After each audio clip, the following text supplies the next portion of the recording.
Hello and good evening from wherever you're watching from in the country and in the world. My name is Marian Joroge and this is the Kenya Diaspora Spotlight.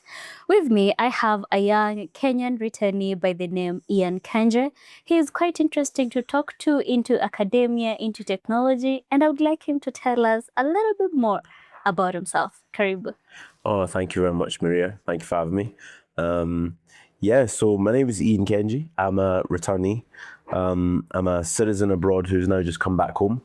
And I'm an academic or an expensive babysitter, depending on how you want to look at it. But really, I'm a patriot who has come home and is looking to build for the future of our home. Where are you coming home from? So I'm coming home from the UK, United Kingdom. So I've been there for 25 years straight. So I left Kenya in 2002. And this is the first time I'm coming back after just being there for 25 straight years. That's basically your entire life. Pretty much, yeah. It's sort of the place I've been for most of my days, and I've actually been there consecutively. So I think that adds another dimension to being a diaspora. It's not like I've left here and gone as an adult. I grew up there. And even though I was born in Kenya, I left when I was a child. So yeah, I think I'm in a sort of unique category in that way. Mm-hmm. Did you feel like there was a disconnect of sorts? Disconnect of what? Home, Kenya? Yeah, from Kenya, considering you do have a little bit of a memory despite it being very young. I think being born in Kenya is what saved me in terms of my identity and being able to connect with home. I think if I wasn't born in Kenya, I might not have been able to come back home and sort of focus on building, or whether it's my academic journey. I think being born at home has gave me that identity with Nyumbani, you know. So something, yeah, exactly. All right. Talking about, I think one of the reasons that you picked my interest is actually because of academia, and we will get to that. How was your education like in the United Kingdom? So my education's been good. At the time that I went to the UK, education was strong and it still is, but in a lot of ways I had a good education. I didn't really grow up with social media, and I've had the luxury of having a comprehensive education, British educated, but I've not had to think about things like school fees, and I've had all the resources available to me. So I'm grateful for the opportunity I've had, and I guess my journey has led me to being an academic, going on my own academic journey, and sort of helping people through knowledge and wisdom. So it's kind of come back 360. Oh, wow, that's really nice. So talking about, it was a straight line from primary school. How does the system work there? Sure. So the system over there works, you're in primary school, so from primary 1 to primary 7. And then from primary 7, you then move into secondary. And secondary's, say, secondary year 1 to up to secondary year 6. So if you do well, you can leave in secondary year 5. But if you need to sort of stay and do a bit more, then it would be that extra year. And then after that, you can either go to college or university. I think compared to Kenya, they get you in secondary school, I believe, a lot earlier, and then you leave relatively young. For example, I was in college at 17, and my little sister, she went to university at 17. Interesting. So I don't know, I think in a lot of ways it does work, but I think it just really depends on the individual as well. What were you doing at 17 in college? Well, I'd actually finished my 6 years of high school, and then I went to study cybersecurity in college, which I was quite passionate about at the time. And that's what I did for 1 year. And then that allowed me to then start sort of doing my academic undergraduate degree. So you did cybersecurity in college. So how does that translate to now you're doing a social course from, STEM? Sure. Well, that's a fantastic question. I mean, I would say that studying STEM kind of opened my brain into processes and ways of working. And then that was kind of the foundation for a way of thinking. And then I've always been passionate about tech and using tech to better mankind. But then actually, I think there was a change in my life, personal situations where I felt like it wasn't really serving me anymore, and I wanted to make a difference. So I do think it's interpersonal. It's part of your individual journey, but I look at it a bit like a creative director, where you can't really be limiting yourself to just one creative art form. If you're continuing to grow and move forward, then you better just see where that goes and where it takes you. So yeah, like you're saying, that sort of led to me doing my MBA, my postgraduate degree, and then that's now where I'm doing economic and social history, and I'm looking at how we can assist our Kenyans who go abroad and how they can be supported and how they can also support home as well. Oh wow, that's a very interesting academic trajectory. I would like to put it out there that at 29, Ian has a PhD. Well, I'm doing my PhD. I don't have a PhD. I'm doing my PhD. You graduate yet? I'll be graduating soon. Trainee. So I'm There's actually 2 stages to it. I don't know how it works in Kenya, but in the UK, you would basically just do your first 3 years, 3.5 years ideally, should be completion. And then after 3.5 years, you'll just do your Viva, and then pass it. But I don't think it's as complex as other PhDs in other parts of the world. But in the UK, it's relatively simple. As long as you get past your first year, which would usually be like doing your literature review. It does differ, but you would see what's out there in the industry. Year 2 is when you would then maybe collect the data, and then year 3 is when you compile everything and whatnot. So going back to college, it means that at some point you did stop cybersecurity. You didn't see it through to graduation. Yeah, so I changed industry. And that for me was just maybe because of, like I say, the point in my life where I was at. I felt like sort of understood tech and I needed a bit more that could give me that value. I think for me, it was about living a purposeful, sort of value-led life. And the industry I was in, which was tech, you can sort of deliver that, but I had a lot more questions than I had answers, and maybe that led me on that side of the path. Okay. So for the PhD that you're pursuing, I understand that Kenya in particular is an area that you're interested in. So you can share your topic and what you're doing around that area. Sure. Well, one thing I've always said is that when you're a citizen abroad, the shoulders become a bit heavy after a while. When you've been away for as long as I have, there's higher expectations of you.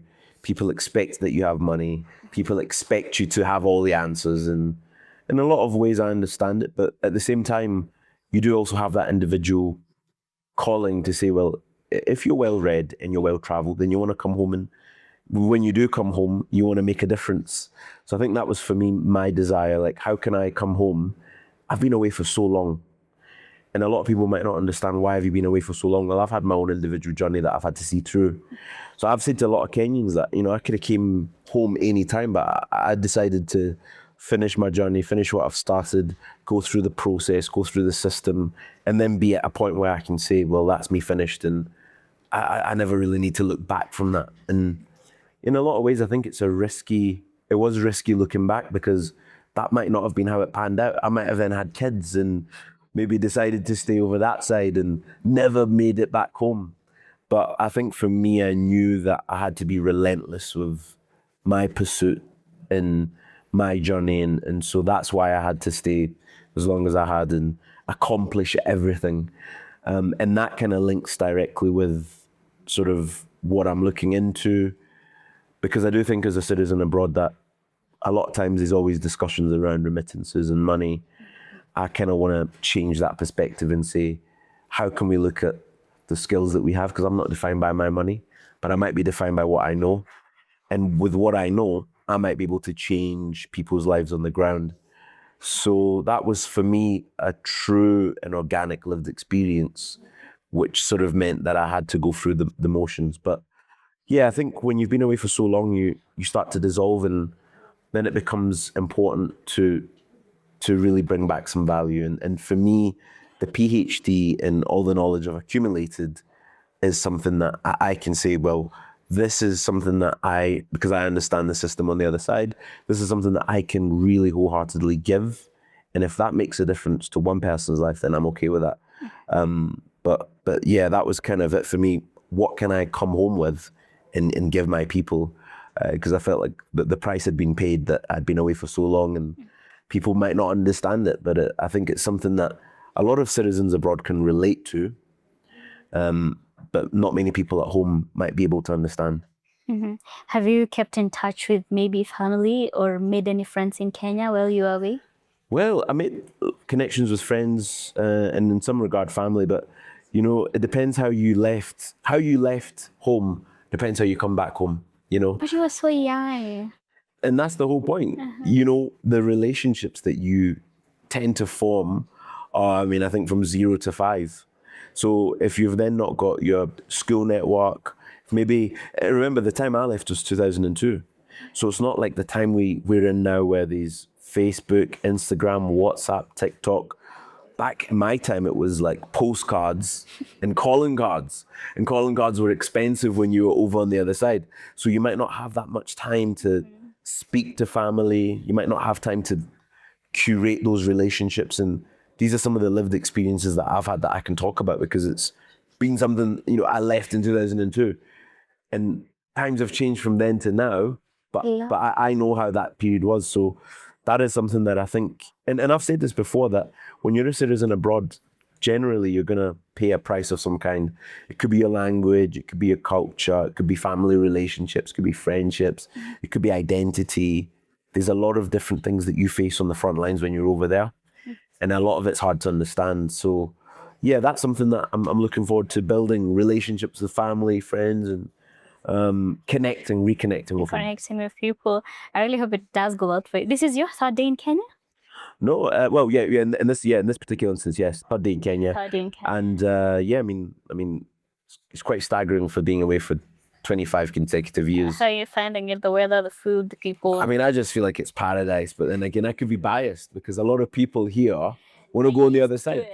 Well, they're used to it, but they say to me, why would you come back? You know, I've been asked that a lot. I want to ask you same question. Well, I think everyone... Like, aside from the patriotism and all that. Yeah, well, I think really it just depends on your individual journey. I stayed for 25 consecutive years, and then I would say I've reached my peak. I've reached my glass ceiling. But I think one thing that people never really talk about is that you do have to check for your time when you go away, because you might get sucked into whatever's going on over there. And then before you know it, you've then got kids, and then you're sort of, it's not that easy to come home and reintegrate. And yeah, I mean, I've got a theory that I'm really working on, and it's called the GDD. So one is the Great Diaspora Dream, and one is the Great Diaspora Dilemma. You know, everyone talks about the American dream, the immigrant who went to, you know, that side and made it and got rich and successful, but nobody really talks about the citizen at home who goes abroad, makes it, manages to accrue everything and then bring that back. So I've always said not every citizen abroad is also successful. So for me, the GDD can be broken into the Great Diaspora Dream or the Great Diaspora Dilemma, where you're stuck there. In my case, I've not been stuck there, and I've managed to achieve the dream, and I've come back home. And that to me is what the GDD means. So, well, considering you're quite young, what do you intend to do the rest of your time? Well, I'm working on some tech platforms that will change the way that we interact with each other at home. One of the big things that I'm looking at is working on sustainability and technology that can be used to empower people. So I'm not really looking to get into employment. I'm looking to use all the skills that I've built from on the other side to bring skill sets back home. And the thing I'll say is that, you know, I think as Kenyans, we do have a lot of capabilities. A lot of what I'm working on, a Kenyan at home could have built that. But sometimes maybe because of perspectives or knowledge gaps or lack of confidence, you know, the structures might not be there for a citizen at home to do that. So for me, I want to leverage that and be able to work with citizens at home. We share knowledge, and fundamentally we make home a better place, because as someone who's been on the other side, I've got perspectives that I can draw on and bring here. So yeah, for me, I've spent that time working, building a career academically in financial institutions and tech companies. And now I've sort of got the skill sets that I need. Oh, wow, that's really incredible. So if I was to talk to you in the next 1 year, as a diaspora returnee, what do you think you'll tell me? I think I would tell you A, that I'm never going back, but B, I think I would tell you that it's now or never.